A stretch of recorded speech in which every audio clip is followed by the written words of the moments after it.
Boa noite, meus irmãos. Mais uma vez, estamos aqui reunidos, encarnados e desencarnados, na nossa casa célula, pedindo a Deus, a espiritualidade maior e a Jesus, nosso eterno governador da terra, que esteja conosco neste momento em que nós vamos fazer a abertura do Evangelho segundo o Espiritismo desta quarta-feira. E como sempre, quando nós somos encarregados deste trabalho, nós iniciamos com a oração do Pai Nosso. Pai nosso que estais no céu, santificado seja o vosso nome. Venha a nós o vosso reino, seja feita a vossa vontade, assim na terra como no céu. O pão nosso de cada dia nos dai hoje, Senhor. Perdoai as nossas dívidas, assim como tentamos perdoar aos nossos devedores. E não nos deixeis cair em tentação, livrando-nos de todo mal, principalmente do mal que está em nós mesmos. Que assim seja. Gratidão, Senhor. Então, dando início ao nosso Evangelho de hoje, nós vamos buscar no capítulo 5, Bem-aventurados os aflitos, as causas atuais das aflições. Nós vamos ler o item 4 aqui, ó. As vicissitudes da vida são de duas espécies, ou se assim se quer, tem duas fontes bem diferentes que importa distinguir. Umas têm sua causa na vida presente e outras fora dela. Remontando à fonte dos males terrestres, se reconhecerá que muitos são a consequência natural do caráter e da conduta daqueles que o suportam. Quantos homens tombam por suas próprias faltas? Quantos são vítimas de sua imprevidência, de seu orgulho e de sua ambição? Quantas pessoas arruinadas por falta de ordem, de perseverança, por má conduta e por não terem limitado seus desejos? Quantas uniões infelizes porque são de interesse calculado ou de vaidade, com as quais o coração nada tem? Quantas dissensões e querelas funestas se teria podido evitar com mais moderação e menos suscetibilidade? Quantos males e enfermidades são a consequência da intemperança e dos excessos de todos os gêneros? Quantos pais são infelizes com seus filhos porque não combateram suas más tendências no princípio? Por fraqueza ou indiferença, deixaram-se desenvolver neles os germes do orgulho, do egoísmo e da tola vaidade que secam o coração. Depois, mais tarde, recolhendo o que semearam, espantam-se e se afligem pela sua falta de respeito e ingratidão. Que todos aqueles que são atingidos no coração pelas vicissitudes e decepções da vida interroguem friamente sua consciência, que remontem progressivamente à fonte dos males que os afligem e verão se o mais frequentemente não podem dizer: se eu tivesse ou não tivesse feito tal coisa, eu não estaria em tal situação. A quem, pois, culpar por todas as suas aflições, senão a si mesmo? O homem é, assim, um grande número de casos, o artífice dos seus próprios infortúnios. Mas, ao invés de o reconhecer, ele acha mais simples, menos humilhante para a sua vaidade, acusar a sorte. A providência, a chance desfavorável, sua má estrela, enquanto que sua má estrela está na sua própria desatenção e irresponsabilidade. Os males dessa natureza formam seguramente um notável contingente nas vicissitudes da vida. O homem os evitará quando trabalhar para seu aprimoramento moral, tanto quanto para o seu aprimoramento intelectual. Então, minha gente, a gente está vendo aqui, que as causas das nossas tristezas na vida, as causas das nossas tribulações, das nossas amarguras, dos nossos flagelos, das nossas decepções, segundo o Espírito da Verdade diz aqui no Evangelho segundo o Espiritismo, tem duas fontes, não é mesmo? Alguns desses males têm a sua causa na vida atual e outros têm a sua causa nas vidas passadas. Mas hoje nós vamos falar aqui sobre as vicissitudes, as tristezas, os flagelos que têm causa na vida atual. O que acontece, gente? Quando nós reencarnamos, nós já reencarnamos com um programa feito no plano espiritual que deve nortear a nossa vida, porque nós somos ainda espíritos muito devedores, por isso estamos aqui num planeta de provas e expiações e não num mundo feliz. Então, quando reencarnamos, já trazemos a nossa cota de provas, as quais devemos vencer aqui para nos livrarmos dos vícios que porventura tenhamos adquirido em vidas anteriores, dos vícios e das culpas, do mal que causamos a outrem ou a nós mesmos.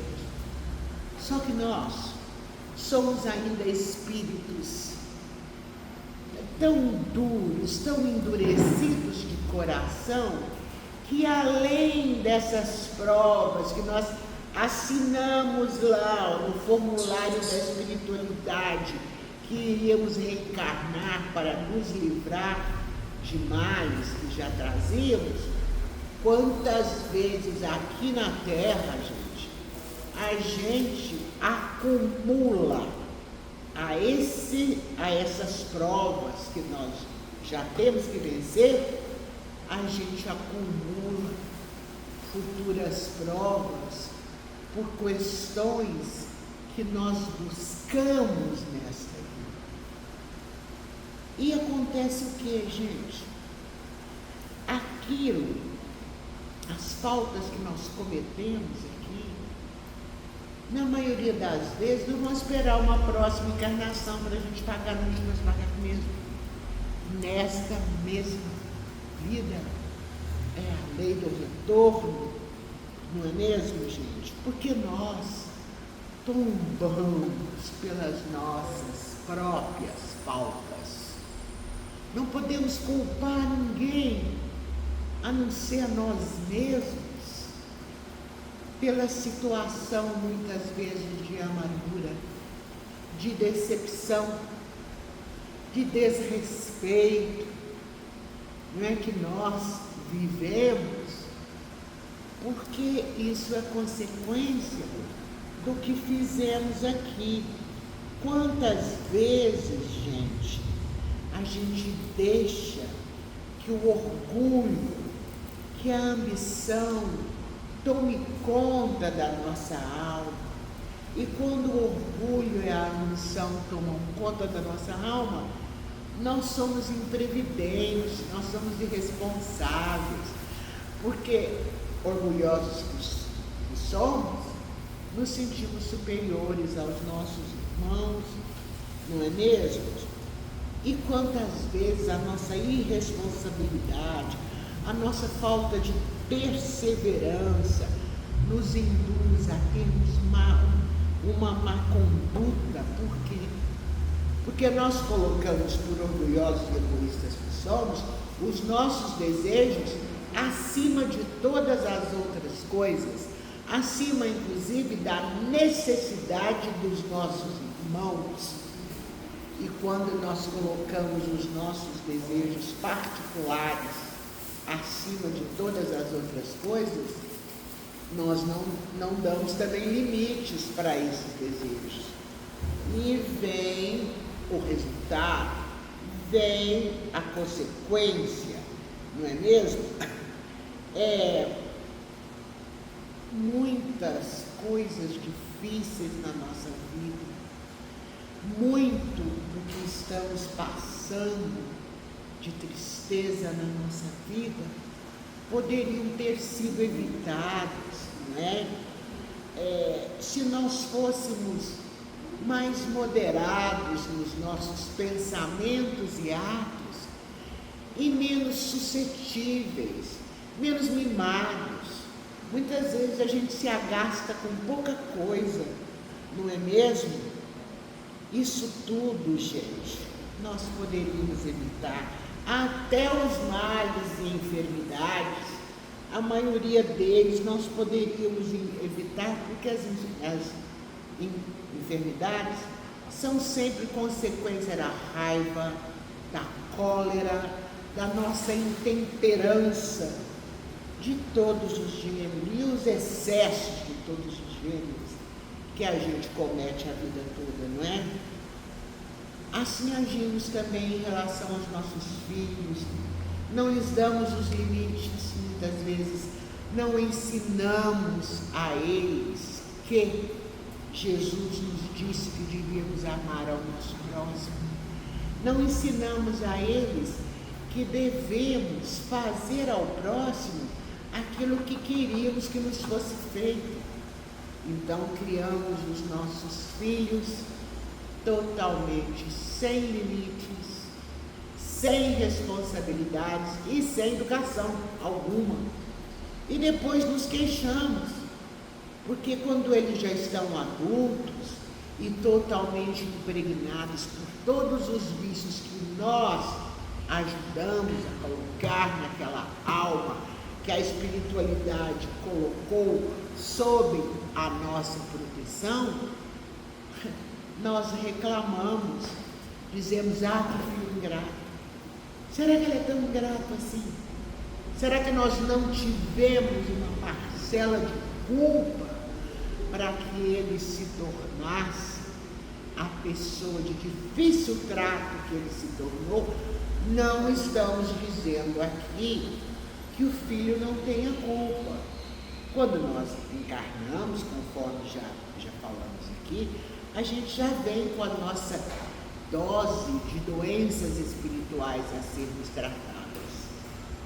Só que Deus espera de nós que nos colocamos na condição de pais, que nós possamos auxiliar aquele espírito que nos veio como filho a sanar os débitos que ele trouxe e não a aumentar esses débitos com a nossa irresponsabilidade, não é?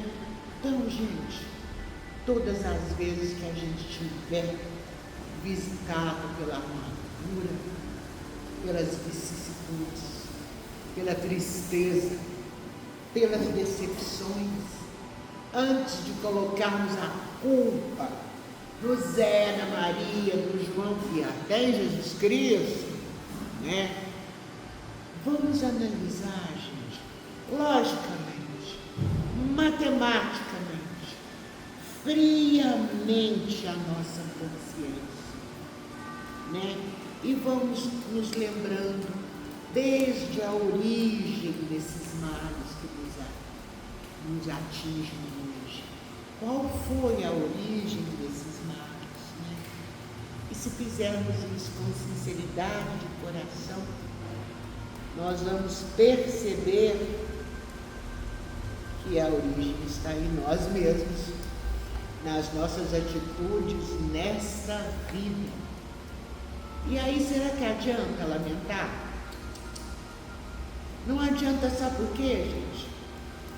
Porque o que está feito, está feito. Porém, nós somos filhos de um Deus tão maravilhoso, que nos ama tão profundamente, que mesmo sendo o dono da justiça, porque nós precisamos curar aquilo que enfermamos em nós e nos outros, as doenças que plantamos em nós e plantamos nos outros, a justiça de Deus nos diz que nós temos que pagar. Mas o amor de Deus também nos diz que Ele nos compreende, que Ele nos perdoa sempre e que Ele tem uma profunda confiança em todos nós, espíritos encarnados ou desencarnados, que habitamos esse planeta do qual Ele é governador. Significa que Ele vai sempre nos dar outra chance. Sempre. E quando eu digo sempre, é sempre. Porque aquele que ama de verdade não se cansa. O amor não se cansa, nunca. E o amor de Deus por nós não se cansa. Então, gente, muitas vezes a gente entra na hora do desalento, né? Como se a gente estivesse assim, ó, próximo de um pesadelo. O que que acontece? A gente se sente, como diz o Emmanuel aqui, ó, no livro da Esperança, a gente se sente com o coração no peito como se fosse um pássaro fatigado a sacudir em vão as grades da gaiola, não é mesmo? Mesmo assim, nós não devemos nunca permitir que a ansiedade retire de nós a vontade de nos redimir. Isso acontece de tantas formas, não é mesmo? Muitas vezes nós somos incompreendidos não nos nossos desejos, muitas vezes nas nossas intenções, que várias vezes são boas, mas nós somos incompreendidos. E aí essa incompreensão, ao invés de nós nos ligarmos ao amor de Jesus, a incompreensão vai azedar o nosso pensamento. Nós passamos a ter pensamentos duros a respeito daqueles irmãos que não compreenderam a nossa intenção, e esse pensamento se transforma em doença até para o nosso corpo, porque a mágoa, a raiva, o ressentimento não quebranta só o nosso espírito, não, quebranta o nosso corpo também. Muitas vezes amigos, espíritos encarnados que são muito caros ao nosso coração, nos abandonam, não é mesmo? Nos abandonam fazendo tarefas, nos abandonam em meio a programas que havíamos criado juntos e que agora nos deixam sozinhos para realizar, não é mesmo? E então o que acontece, gente? O que nós deveríamos fazer? Prosseguir servindo, porque Deus há de nos mandar o amparo, mas a gente não faz isso não.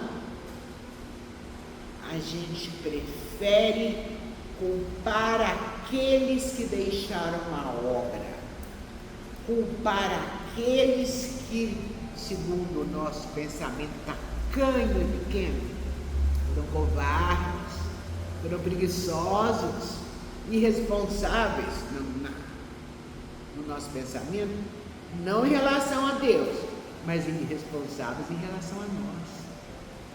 Já imaginou o tempo que a gente perde criando essas vibrações e energias negativas no nosso pensamento, no nosso coração, que certamente vão atingir aquelas pessoas a quem o nosso correio maléfico manda essa cartinha, mas vão atingir a gente também, principalmente a nós. Gente, o fardo das nossas aflições nunca será pesado se nós compararmos com as aflições que o Cristo sofreu aqui nesta terra, não é?